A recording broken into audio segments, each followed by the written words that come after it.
Welcome students. Today we start our second chapter, that is second unit, energy resources. Into that we first learn the natural resources.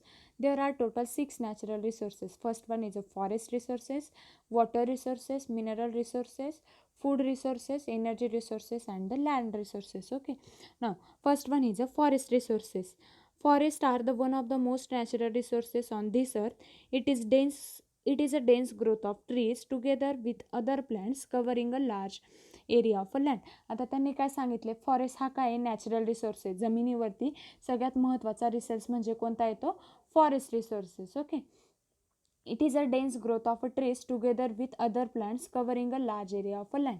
म्हणजे त्यांनी काय सांगितले की जे काय पृथ्वीवरचं जे काय लँड आहे ते लँड पूर्ण कशाने कव्हरअप केलेलं आहे, आपल्या पूर्ण ट्रीजने. Okay. Now second one is a water resources. Water is an indispensable natural resources on this earth on which all life depend. म्हणजे त्यांनी काय सांगितले, पाणी हे काय आहे, पृथ्वीवरती कसला एक नॅचरल रिसोर्स आहे आणि काय सगळ्यांची लाईफ कशी आहे या पाण्यावरती डिपेंड आहे. Okay. About 97% of earth surface is covered by water. मग त्यांनी काय सांगितलं आहे की पृथ्वीचा जो काही सरफेस आहे त्याच्यातला 97% हा कशाने कव्हरअप केलेला आहे, तर वॉटरने. And the most of the animals and the plants have 60 to 65% water in their body. आणि मग सगळ्यांनाच काय 60 to 65% कसं प्रत्येक ॲनिमलला किती एवढं पर्सेंटेजमध्ये पाणी नेसेसरी असतं. Okay. Now water is a characterise by a certain unique feature which make it a marvellous resource. आता म्हणजे काय मार्वलस रिसोर्सेस म्हणजे काय सांगितले की एक वेळेस माणूस अन्नाशिवाय राहू शकतो पण पाण्याशिवाय राहू शकत नाही. म्हणजेच काय वॉटर हा कसा झाला, एक युनिक रिसोर्स झाला. युनिक रिसोर्स मग एखादं जर का काही युनिक असेल तर त्याला आपण काय म्हणत असतो, marvellous. Okay. Now, third one is a mineral resources. Mineral are the naturally occurring inorganic crystalline solid having the definite chemical composition and the characteristics of a physical property. Mineral resources म्हणजे काय, जे काय अंडरग्राऊंडमध्ये असतात त्यांना आपण काय म्हणत असतो, मिनरल रिसोर्सेस. मग मिनरल रिसोर्सेसमध्ये काय येतं, इनऑर्गॅनिक कॉम्पोनंट्स येतात, तुमचे क्रिस्टलाईन येतात आणि त्या सगळ्यांचं काय होतं, एक केमिकल कॉम्पोजिशन तयार होतं आणि आपण त्याचा यूज करत असतो आणि त्याला काय असते, त्यांच्या प्रत्येकाच्या फिजिकल प्रॉपर्टीज असतात. Okay. Now fourth one is a food resources. There are thousands of edible plants and the animals over the world, out of which only about 3 dozen types of constitute major food of human. म्हणजे त्यांनी काय सांगितलंय की बाबा food रिसोर्सेसमध्ये काय सांगितलं आहे की there are thousands of edible plants and animals over the world. म्हणजे वर्ल्डमध्ये किती थाउजंड्स ऑफ म्हणजे प्लांट्स असू शकतात, ॲनिमल्स असू शकतात. Out of which only about 3 dozen types of constitute major food of human. म्हणजे त्याच्यातले काय 4पैकी जे 3 आहेत त्यांना काय लागतं, हे फूड लागत असतं. Okay. Now the main food resources include, मग मेन फूड कोणतं येतं, व्हीट, राईस, मेज, पोटॅटो, बार्ली, ओट्स. मग याच्या फूडमध्ये हे काय झाले, तुमचे मेन फूड झाले की ते ह्युमनला कसे असतात, नेसेसरी असतात. Okay. About the 20 or so common fruits and the vegetables. मग काही कॉमन फ्रूट्स कोणते किंवा व्हेजिटेबल्स कोणते, मिल्क असू शकतं, मीट असू शकतं, फिश किंवा सी फूड. हे सगळे काय झाले, तुमचे फूड रिसोर्सेस. ओके. न fifth one is a energy resources. Alternative sources of energy और नॉन कन्व्हेन्शनल सोलार एनर्जी. आता एनर्जीमध्ये कसं येतं, तुमच्या एनर्जी ही 2 पार्टमध्ये डिवाइड केली जाते, एक रिन्युएबल आणि नॉन रिन्युएबल. आता रिन्युएबल म्हणजे काय, तुम्हाला ती परत तयार करता येऊ शकते, पण नॉन रिन्युएबल म्हणजे काय, ती परत करता येत नाही. म्हणजेच आता रिन्युएबलमध्ये काय सांगितलं त्यांनी, wind energy, hydro power. Wind energy म्हणजे हवेपासून तयार होणारी एनर्जी किंवा हायड्रो पॉवर पाण्यापासून तयार होणारी. Okay.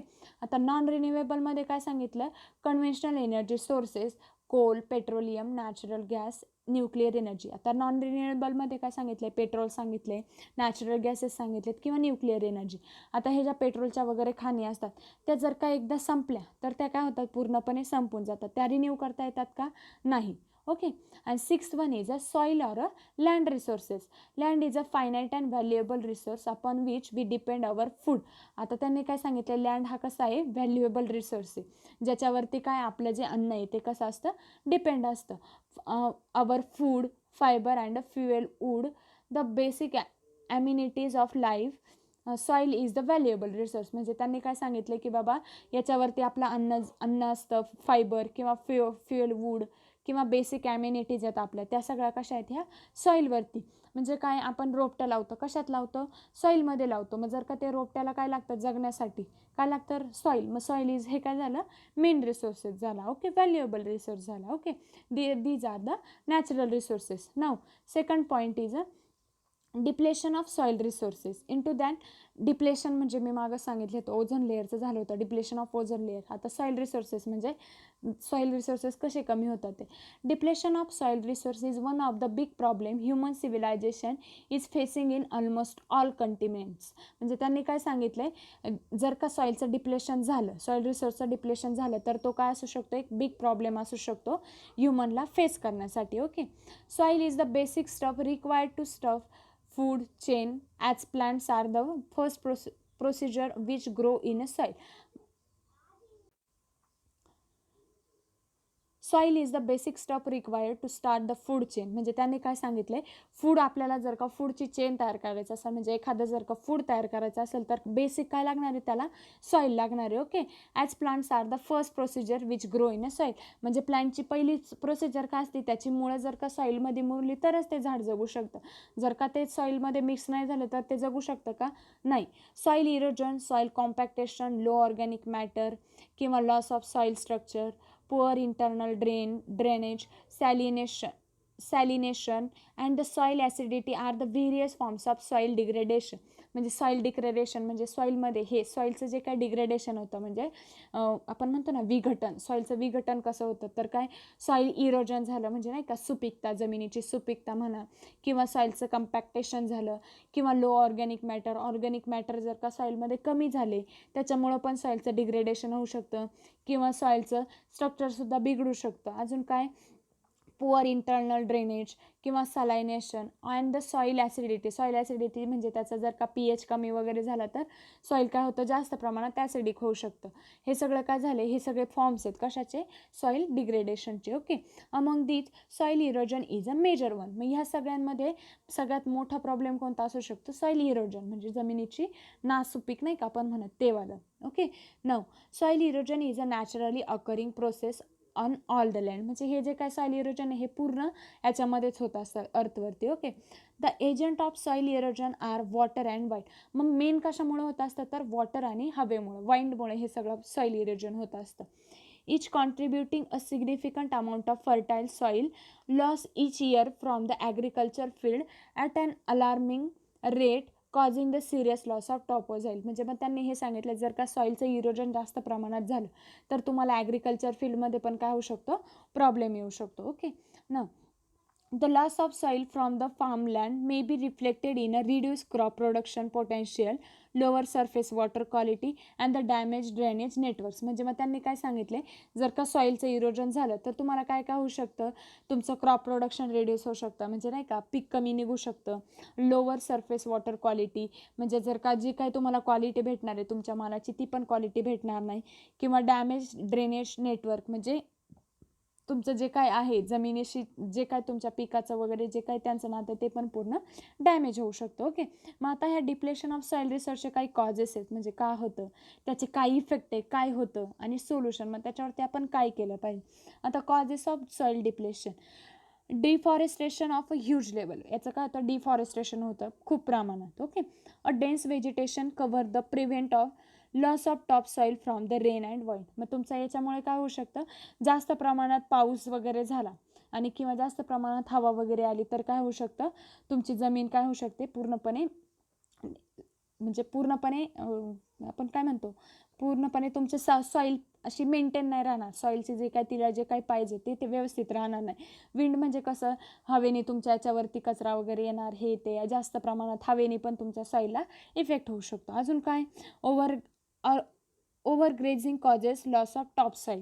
Okay, third one is a settlement of environmental pollutants on the soil. म्हणजे मग जे काय सॉईल काय होऊ शकते, तुमची पोल्युटेड पण होऊ शकते. ओके, ना अजून काय होऊ शकतं, over the use of irrigation and the chemicals in agriculture has a deteriorated the quality of soil. म्हणजे जर का तुम्ही जास्त प्रमाणात केमिकल्स वगैरे वापरले, जास्त प्रमाणात फवारण्या वगैरे केल्या तर काय होऊ शकतं, जमीन सुपीक होऊ जाईल तुमची, म्हणजे ती व्यवस्थित राहणार नाही, नासुपीक होऊन जाईल ती. Okay, now effect of soil depletion, मग त्याचे परिणाम काय होऊ शकतात. The loss of soil from the farmland reflected in, मग काय होऊ शकतं, रिड्यूस क्रॉप प्रोडक्शन पोटेन्शियल, म्हणजे जे काय तुमचं पोटेन्शियल आहे ते पण तुमचं कमी होईल. अजून काय, लोअर सरफेस वॉटर क्वालिटी, म्हणजे काय पाणी पण तुम्ही जास्त प्रमाणात वगैरे भरलं तरी पण ते काय होतं, त्याची जी काय पाणी ॲब्सॉर्ब करण्याची कॅपॅसिटी असते ती पण कमी होऊन जाईल. Damage drainage network. ओके ना. And third one is a solution to control the soil depletion. मग हे सॉईल डिप्लेशन कंट्रोल करायचं असेल तर काय केलं पाहिजे. Soil depletion can be control by, आता कसं कंट्रोल केलं जाऊ शकतं, गुड व्हेजिटेशन कवर, म्हणजे काय केलं पाहिजे, तुम्ही तुमचं व्हेजिटेशननी कवर केलं पाहिजे. Okay, almost 1/3 of the area must be covered by vegetation so that effect rain showers and the high speed winds on a surface soil can be minimize. मग त्यांनी काय सांगितलं आहे की बाबा तुम्ही काय करायचं आहे, जे काय तुमचं जी काय जमीन आहे ती काय करता आली पाहिजे, तुम्ही सारखंच केमिकल्स वगैरे त्याच्यामध्ये टाकलं नाही पाहिजे. किंवा बघा आपण काय करतो, काही पिकं टाकतो, खतं वगैरे टाकतो त्याच्यामध्ये, ऊस करतो बघा, ऊसाची जी ताटं वगैरे असतात ते त्याचं पाचट वगैरे असतं ते जाळण्यापेक्षा काही जण गाडतात, म्हणजे ते काय होतं, कुजून त्याचं काय होतं, खत तयार होतं. ते तुम्ही केलं पाहिजे. जाळल्यामुळं तुमच्या जमिनीला उष्णता लागू शकते, ती वॉर्म होऊ शकते. त्याच्यापेक्षा ते जाळण्यापेक्षा जर का त्याच्यावरती तुम्ही रोटर वगैरे मारला तर काय होऊ शकतं, त्याचं खत तयार होऊ शकतं. आणि आत्ताच्या ह्या सीझनमध्ये बघा काही लोक ताक करतात, मग ताक तो गाडून टाकतात, तो वाळून कुजून त्याचं काय होतं, खत तयार होतं, ज्याच्यामुळे काय होते, तुमची जमीन अशी भुसभुशीत होते आणि आपलं पीक पण कसं होतं, चांगलं निघतं. ओके, अजून काय, use of new irrigation practices like drip irrigation, sprinkle irrigation etcetera save the surface soil. मग आता बघा तुम्ही वाफ्यावरती काय लावलं तर ते जास्त प्रमाणात पाणी खेचून घेतं की नाही, मग तुमची जमीन कशी होते, जास्त प्रमाणात ओलसर वगैरे होते. त्याच्यापेक्षा जर का तुम्ही स्प्रिंकल वगैरे वापरले किंवा ड्रीप वगैरे वापरले तर काय, त्याच्या मापात पाणी वगैरे जाईल. तर ते ज्या वाफ्यांवरती करण्यापेक्षा तुम्ही काय केलं पाहिजे, ड्रीप किंवा स्प्रिंकलचा यूज केला पाहिजे. अजून काय, use of sustainable agriculture technique like use of biofertilisation, biopesticides etcetera. त्यांनी काय सांगितले, कशाचा, बायोफर्टिलायझेशन आणि बायोपेस्टिसाइड्सचा काय करायचं, सेंद्रिय खते किंवा ऑर्गॅनिकची खते ती काय त्यांचा काय केला पाहिजे, वापर केला पाहिजे. Prevent soil from the overdose of chemicals and their side effects. म्हणजे मग काय, जे काय आपण केमिकलचे जे काय ओव्हरडोस देत असतो त्यांच्यापासून तिचं प्रिव्हेन्शन केलं पाहिजे. त्याच्यामुळं काय होऊ शकतं, तुमच्या जमिनीला काही साईड इफेक्ट होऊ शकतो आणि तुमचं पीक पण कमी प्रमाणात निघू शकतं. त्याच्यापेक्षा मग तुम्ही काय करायचं आहे, बायोफर्टिलायझर किंवा बायोपेस्टिसाइडचा यूज करायचा आहे. Okay, now educating farmers and the other stakeholders to take care of their valuable game by using above techniques in a priority वे. म्हणजे मग त्यांनी काय सांगितलंय की बाबा एज्युकेटिंग जे फार्मर असतात, ज्यांना थोडीफार माहिती असते बाबा याच्यात याचं प्रमाण जास्त आहे, मग हे वापरलं नाही पाहिजे, कशाचं काय, जर का म्हणजे मग फार्मर्सला काय करायचे, काहींना माहिती नसतं, त्यांना जस्ट दुकानदार देतात आणि ते टाकतात, एवढं टाका, ते तेवढं टाकतात. मग त्याच्यापेक्षा काय करायचं की फार्मर्सला थोडेफार जे हाय टेक्निकल लोक आहेत त्यांच्याशी काय केलं पाहिजे, थोडीशी त्यांची बातचीत करून दिली पाहिजे.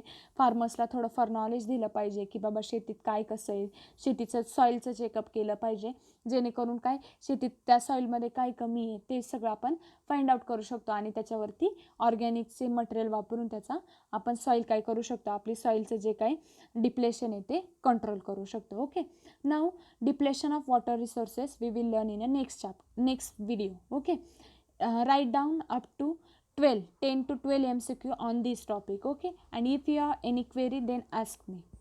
Thank you.